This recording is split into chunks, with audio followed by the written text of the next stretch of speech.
Fascismo, a gente ouve essa palavra o tempo todo, né? Em discussões, notícias, em todo lugar.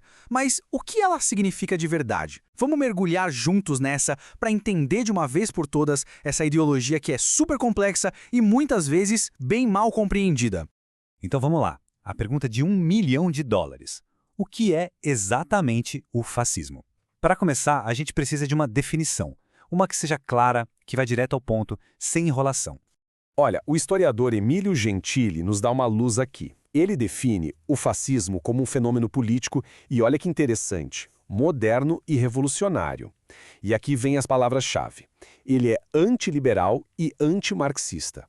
Pensa bem, ele não se encaixava na direita ou na esquerda daquela época. Era uma coisa totalmente nova. E era organizado como um partido milícia, sabe? Com uma ideia totalitária de política onde o Estado vem acima de absolutamente tudo. E tem mais. A ideologia fascista não era muito de ficar na teoria, não. Era sobre ação. Ela se apoiava muito em mitos, num culto à força, à virilidade e até rejeitava a ideia de prazer. É quase como se fosse uma religião, só que secular.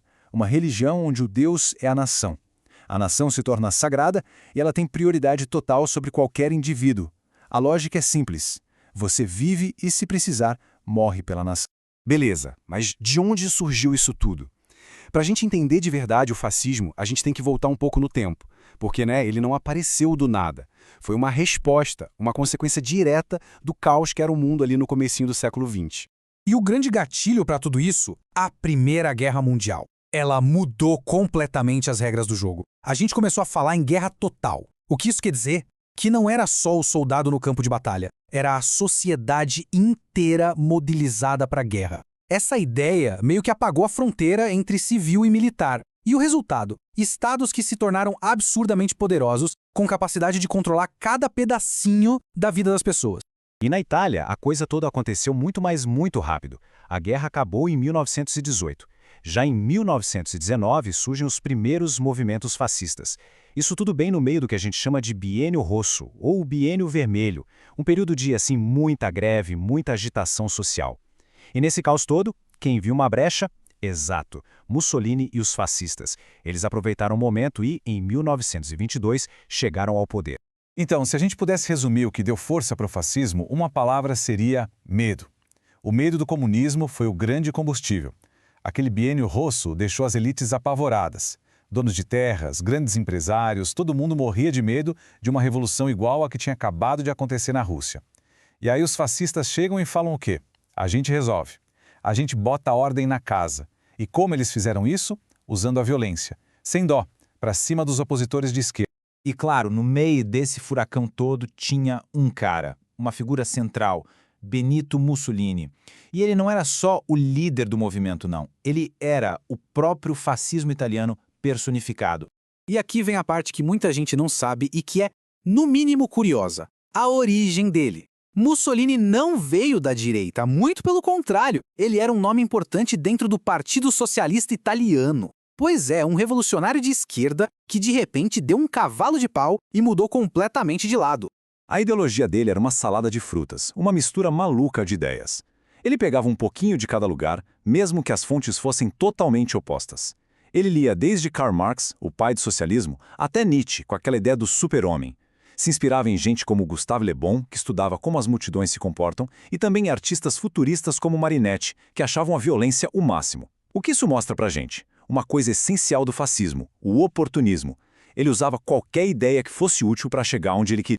E essa flexibilidade de ideias se refletia no movimento fascista em si. Tinha tipo uma ala esquerda do fascismo, com sindicalistas que pensavam, vamos usar o Estado para modernizar tudo e ajudar os trabalhadores. E do outro lado, a ala direita, com os paramilitares, os conservadores, que queriam uma ditadura para garantir que as elites continuassem no topo. E o Mussolini ficava ali, no meio, equilibrando esses dois pratos para conseguir se manter no poder. Ok, então a gente já viu a origem, já viu o líder, agora chegou a hora da gente mergulhar fundo mesmo, no coração da coisa e entender quais são as principais características da ideologia fascista. A política fascista tem umas bases bem definidas. Primeiro, o totalitarismo. Pensa no Estado como um polvo, com tentáculos em tudo. Ele controla cada aspecto da vida. Segundo, nacionalismo extremo. A nação vem antes de tudo, antes de você, da sua família, de qualquer coisa. Terceiro, é antidemocrático. Esquece eleição, parlamento, debate, nada disso. E para completar, a gente tem o culto ao líder, que é visto como uma encarnação da nação, e o tal do Estado corporativo. A ideia aqui era organizar a sociedade toda em grupos, tipo sindicatos de associações de empresas, todos controlados pelo Estado, para, na teoria, acabar com a briga entre patrão e empregado. E na economia? Bom, aí o fascismo é meio diferente. Ele não era nem 100% capitalista, nem 100% comunista. Ele até apoiava a propriedade privada, mas ao mesmo tempo criticava os dois sistemas. Por quê? Porque na cabeça deles, tanto o capitalismo quanto o comunismo eram muito materialistas, muito focados no indivíduo ou na classe. O capitalismo só se importava com o lucro, não com a nação. E o comunismo falava de uma união internacional dos trabalhadores, e isso era um pecado mortal para quem só pensa na própria nação. No fim das contas, a economia tinha uma única função: servir e fortalecer o Estado. Mas o controle não parava na política e na economia, não. O fascismo queria ir além. Ele queria fazer uma espécie de limpeza moral na sociedade. Um controle bem profundo sobre o comportamento das pessoas, com um foco gigantesco na juventude. E como isso funcionava na prática?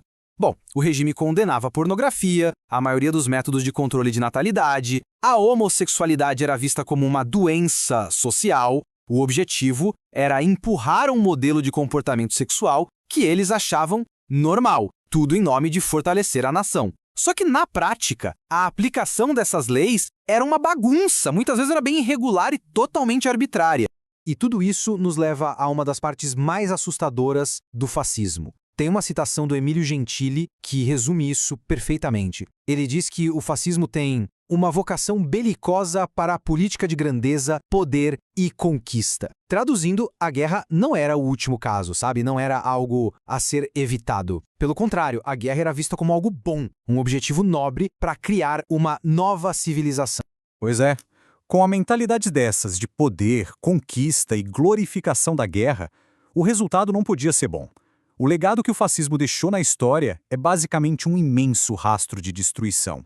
E quando a gente fala em destruição, é em uma escala que é difícil até de imaginar. A gente está falando de terrorismo de Estado, ou seja, o governo aterrorizando os próprios cidadãos, falando de imperialismo, de guerras de conquista. O racismo era uma peça-chave que, no caso da Alemanha, levou ao Holocausto. O fascismo foi um dos principais motivos da Segunda Guerra Mundial e, consequentemente, da morte de milhões e milhões de civis no mundo inteiro.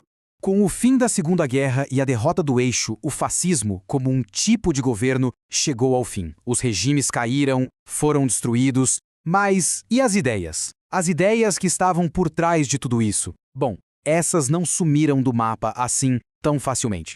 E é por isso que a gente termina com uma pergunta que eu acho que é a mais importante de todas. Por que um movimento lá do século XX ainda causa tanto barulho, tanto debate hoje em dia? Porque essas ideias ainda ecoam com tanta força. Pensar nisso é, sem dúvida, fundamental para a gente conseguir entender o mundo em que a gente vive hoje.